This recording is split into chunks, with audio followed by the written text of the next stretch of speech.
નમસ્તે વિદ્યાર્થી મિત્રો, હાર્દિક સર એકેડમી યુટ્યુબ ચેનલમાં આપ સૌનું ખૂબ ખૂબ સ્વાગત છે। આજનો જે વિડીયો છે એમાં આપણે ચર્ચા કરશું 14મી ઓક્ટોબરના તમામ અગત્યના કરંટ અફેર। શરૂ કરીએ વિડીયો શરૂ કરતા પહેલા આપણી એન્ડ્રોઇડ એપ્લિકેશન ડાઉનલોડ કરી શકો છો। એન્ડ્રોઇડ એપ્લિકેશનમાં તમે આપણી કરંટ અફેરની ટેસ્ટ, ઈ બુક, લેક્ચરની પીપીટી ઉપરાંત વર્તમાન પત્રિકાનું નવું ફીચર શરૂ કર્યું છે। તો આ બધું જ વસ્તુ છે તમે એન્ડ્રોઇડ એપ્લિકેશનમાં મેળવી શકો છો। વર્તમાન પત્રિકાની અંદર છે તમે માત્ર ને માત્ર 2 પેજમાં કરંટ અફેરની પીડીએફ છે ડાઉનલોડ કરી શકો છો તમારા ઇન્ટરનલ સ્ટોરેજમાં, અને એની પ્રિન્ટ આઉટ પણ લઈ શકો છો। શરૂઆત 2 ક્વેશ્ચન તમને પૂછીને, હિન્દ મહાસાગર રીમ એસોસિએશન એનો નવો અધ્યક્ષ કયો દેશ બન્યો છે, અને એના પછી સામિયા હસન એ કયા દેશના રાષ્ટ્રપતિ છે જેને હમણાં જ જેએનયુ છે એને માનદની ઉપાધિ આપી છે, બરાબર, ડોક્ટરેટની માનદ ઉપાધિ આપી છે। તો આ 2 ક્વેશ્ચન છે એ તમારા માટે છે। ક્વેશ્ચનનો આન્સર તમારે લખવાનો છે કોમેન્ટ બોક્સની અંદર। શરૂઆત કરીએ આજના 14મી ઓક્ટોબરના કરંટ અફેરના ક્વેશ્ચનથી। શરૂ કરીએ આજનો સૌથી પહેલો ક્વેશ્ચન। હાલમાં જ કયા રાજ્યની સરકાર છે એને મરાઠા સમુદાય છે અને શૈક્ષણિક સંસ્થાઓ અને સરકારી નોકરીઓમાં આરક્ષણ માટે માંગ કરવામાં આવી રહી છે?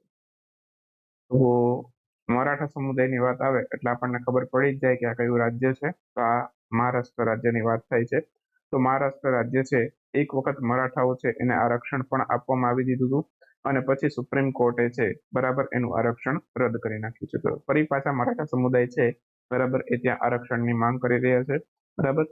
એ સમયે મને યાદ છે જ્યારે આરક્ષણની માંગ થતી ત્યારે ત્યાં કુમી હુલ્લડો પણ થોડા ઘણા થઈ ગયા હતા, બરાબર। તો હવે ફરી પાછું અત્યારે મહારાષ્ટ્રની અંદર આ મરાઠા સમુદાય છે બરાબર ત્યાં આરક્ષણની માંગ કરી રહ્યા છે।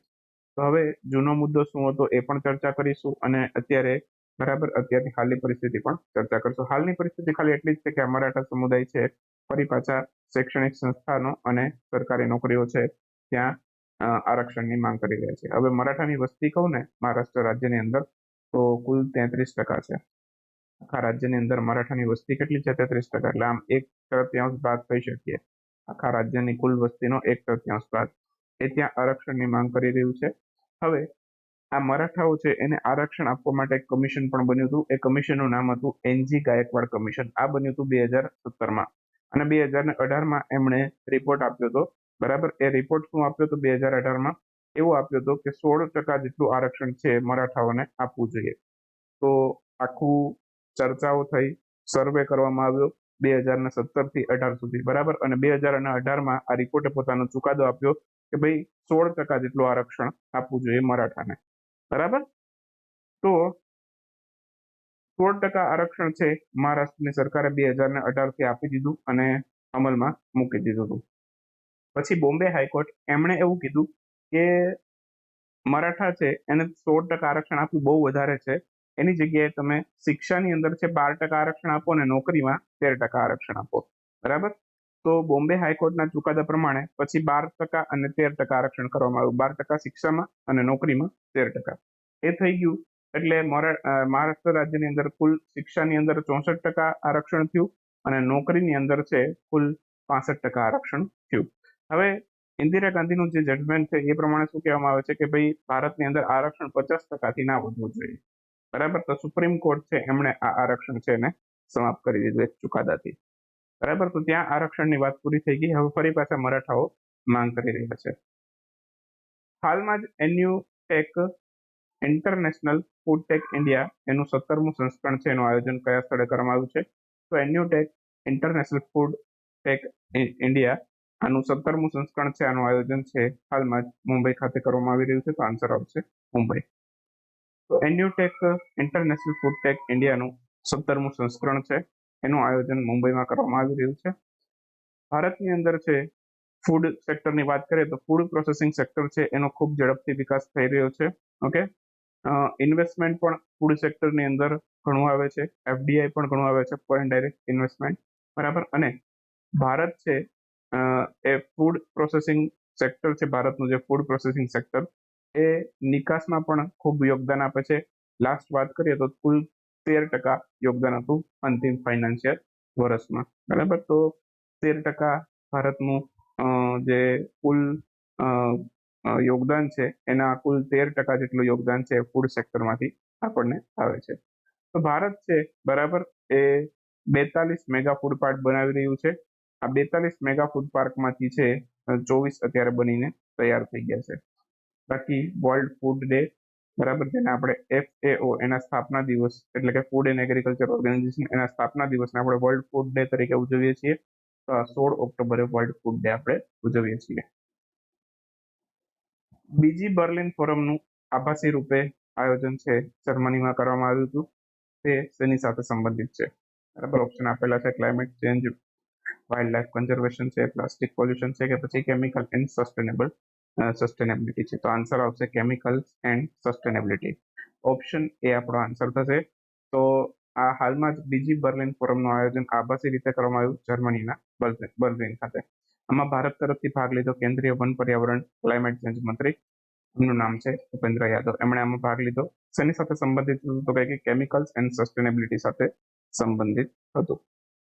બાકી જર્મન આનું આયોજન કોણે કર્યું હતું? કે જર્મન ફેડરલ મંત્રાલય for the nature conservation, nuclear safety અને કન્ઝ્યુમર પ્રોટેક્શન, આ તમામે મળીને આનું આયોજન કર્યું હતું. બરાબર, અને આની 2023 માટેની જે થીમ છે એ છે જસ્ટ ટ્રાન્ઝિશન ટુવાર્ડ અ પોલ્યુશન ફ્રી પ્લેનેટ. તો આ એની થીમ છે. થીમ પણ આપણે યાદ રાખીશું. બરાબર, તો આટલા અગત્યના પોઈન્ટ છે બરાબર, આપણે આમાંથી યાદ રાખવાના છે. બરાબર, બાકી નેક્સ્ટ ક્વેશ્ચન છે, હાલમાં જ અશ્વાસ નિધિ પરિયોજના ચર્ચામાં રહી છે. આ કયા મંત્રાલય દ્વારા શરૂ કરવામાં આવેલી છે? તો અશ્વાસ પરિયોજના છે બરાબર, આ હાલમાં જ મહિલા અને બાલ વિકાસ મંત્રાલય છે એમણે શરૂ કરી છે. આન્સર આવશે ઓપ્શન બી. તો મહિલા બાલ વિકાસ મંત્રાલય દ્વારા છે અશ્વાસ નિધિ પરિયોજના છે હાલમાં તો નહીં પણ ચર્ચામાં શા માટે રહી એની વાત કરીએ. તો અશ્વાસ નિધિ પરિયોજના છે હાલમાં આના અંતર્ગત છે કુલ 10 કરોડ રૂપિયાની રકમ જાહેર કરવામાં આવી છે. કોના માટે? યૌન અપરાધ પીડિતો માટે.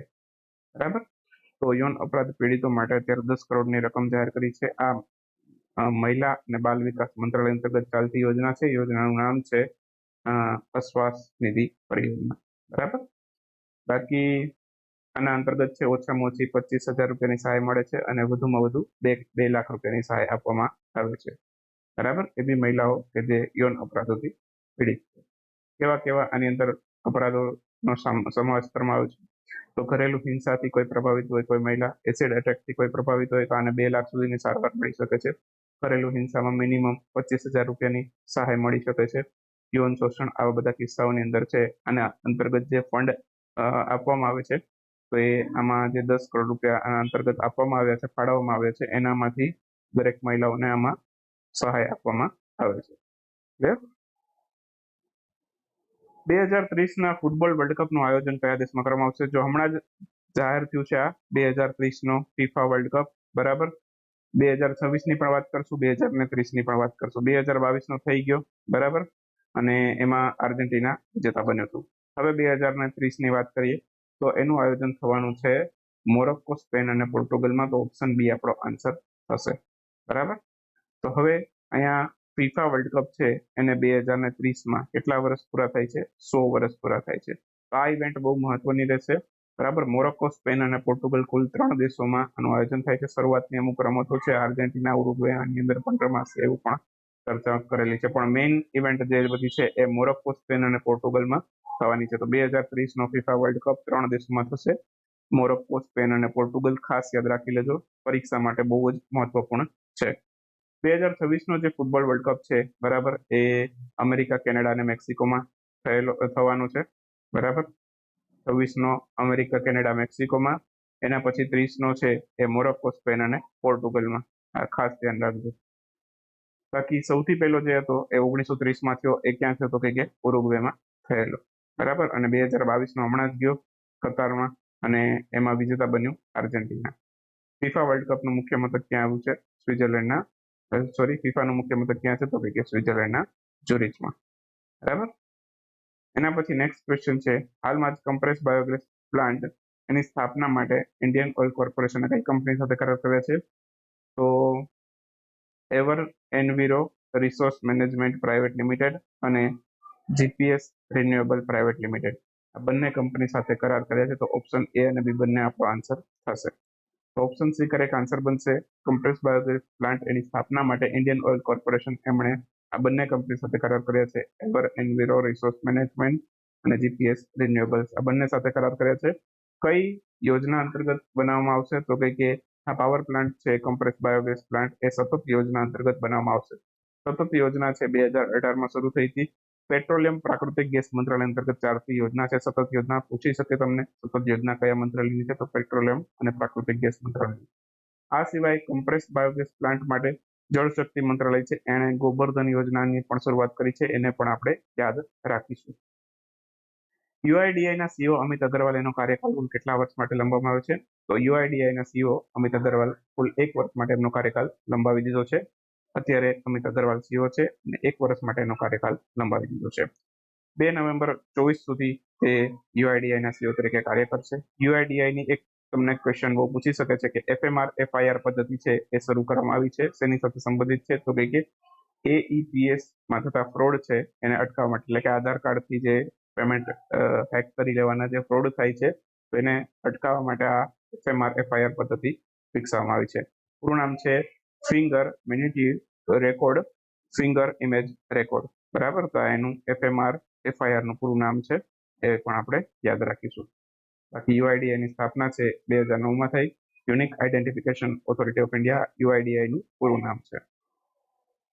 વિશ્વ પ્રવાસી પક્ષી દિવસની ઉજવણી ક્યારે કરવામાં આવેલી? તો વિશ્વ પ્રવાસી પક્ષી દિવસ છે બરાબર એ 24 ઓક્ટોબરના રોજ ઉજવવામાં આવે છે. તો આન્સર આવશે 24 ઓક્ટોબર. દર વર્ષે 24 ઓક્ટોબરે 14 ઓક્ટોબર માફ કરજો, 24 ઓક્ટોબર બોલાઈ ગયું છે. તો 14 ઓક્ટોબરે છે આ વિશ્વ પ્રવાસી પક્ષી દિવસ ઉજવવામાં આવે છે. દર વર્ષે 14 ઓક્ટોબરે નથી આવતો. દર વર્ષે ક્યારે આવે છે? તો દર વર્ષે મે મહિનાનો બીજો શનિવાર અને ઓક્ટોબર મહિનાનો બીજો શનિવાર, દર વર્ષે આ 2 દિવસે ઉજવવામાં આવે છે. તો મે મહિનાનો બીજો શનિવાર આવ્યો 13મી મેના રોજ અને ઓક્ટોબર મહિનાનો જે બીજો શનિવાર આવ્યો એ 14મી ઓક્ટોબરે આવેલો. તો આ વર્ષે 14 ઓક્ટોબરે આ દિવસ ઉજવાયેલો. બરાબર. બાકી 2023ના જે વિશ્વ પ્રવાસી પક્ષી દિવસ છે એની થીમ છે water and it's important for migratory bird. આ એની 2023 માટેની થીમ છે. બરાબર, વર્ષમાં 2 વખત ઉજવાય, મે મહિનાનો બીજો શનિવાર અને ઓક્ટોબર મહિનાનો બીજો શનિવાર. સૌથી પહેલી વખત પ્રવાસી પક્ષી દિવસ છે 2006માં કેન્યામાં ઉજવાયેલો હતો. અને બાકી એક પ્રવાસી ભારતીય દિવસ ઉજવીએ છીએ આપણે. તો પ્રવાસી ભારતીય દિવસ 9 જાન્યુઆરી ઉજવીએ છીએ. 9 જાન્યુઆરી 1915ના રોજ ગાંધીજી છે દક્ષિણ આફ્રિકાથી પરત આવ્યા, એની યાદમાં આપણે આ દિવસ ઉજવીએ છીએ. વર્લ્ડ સ્ટાન્ડર્ડ ડે ની ઉજવણી ક્યારે કરવામાં આવે છે? તો 14 ઓક્ટોબરે વર્લ્ડ સ્ટાન્ડર્ડ ડે એટલે કે વિશ્વ માનક દિવસ છે એની ઉજવણી કરવામાં આવે છે 14 ઓક્ટોબરે. માની છે shared vision for better world incorporating sustainable development goal 3 for good health and wellbeing. તો એની થીમ છે. થીમ થોડીક લાંબી છે, પૂછાવાની શક્યતા ઓછી છે, પણ જસ્ટ ખાલી એસડીજી 3 સાથે સંબંધિત છે એટલું યાદ રાખજો થીમ. બરાબર. બાકી આની સૌથી પહેલી વખત ઉજવણી છે વર્લ્ડ સ્ટાન્ડર્ડ ડે એ 1970માં કરવામાં આવી હતી. બરાબર, 1970. થોડાક બંને ક્વેશ્ચન જોઈ લઈએ. વિશ્વ ડ્યુચેન મસ્ક્યુલર ડિસ્ટ્રોફી દિવસ આ ક્યારે ઉજવાય છે? તો આ એક દુર્લભ રોગ છે. 7 સપ્ટેમ્બરે આની ઉજવણી કરવામાં આવે છે. માત્ર પુરુષોની અંદર આ રોગ જોવા મળે છે. હાલમાં જ કેન્દ્રીય રક્ષા મંત્રી રાજનાથસિંહ એમણે કયા રાજ્ય ખાતેથી દેવક પુલનું ઉદ્ઘાટન કરેલું છે? 423 મીટર આ પુલની લંબાઈ છે. જમ્મુ કાશ્મીર ખાતેથી આ ઉદ્ઘાટન કરવામાં આવેલું છે. નંદિની કૃષક સમૃદ્ધિ યોજના આની શરૂઆત કયા રાજ્યની સરકારે કરી છે? તો નંદની કૃષક સમૃદ્ધિ યોજના છે આની શરૂઆત હાલમાં જ ઉત્તર પ્રદેશ રાજ્યની સરકારે કરી છે. હાલમાં જ methane emission in livestock and rice system નામના રિપોર્ટ છે એ કઈ સંસ્થા દ્વારા જાહેર કરવામાં આવેલો છે? તો methane emission livestock and rice system નામથી એક રિપોર્ટ છે. બરાબર, હાલમાં જ ફૂડ એન્ડ એગ્રીકલ્ચર ઓર્ગેનાઇઝેશન છે એમણે જાહેર કર્યો છે. તો આન્સર આવશે ફૂડ એગ્રીકલ્ચર ઓર્ગેનાઇઝેશન. બાકી મિથેનનું અણુસૂત્ર આમાં યાદ રાખજો, CH4 મિથેનનું અણુસૂત્ર છે. એક ગ્રીન હાઉસ ગેસ પણ છે મિથેન. બરાબર. હાલમાં જ બદીસ લીમાકુમી નામની માછલીની નવી પ્રજાતિ મળી છે. આ કયા રાજ્યમાંથી મળી છે? તો આ માછલીની નવી પ્રજાતિ નાગાલેન્ડમાંથી મળી છે. હાલમાં જ ચર્ચામાં રહેલ ઇન્ડિયા સેમિકન્ડક્ટર મિશન એના હાલના સીઓ કોણ છે?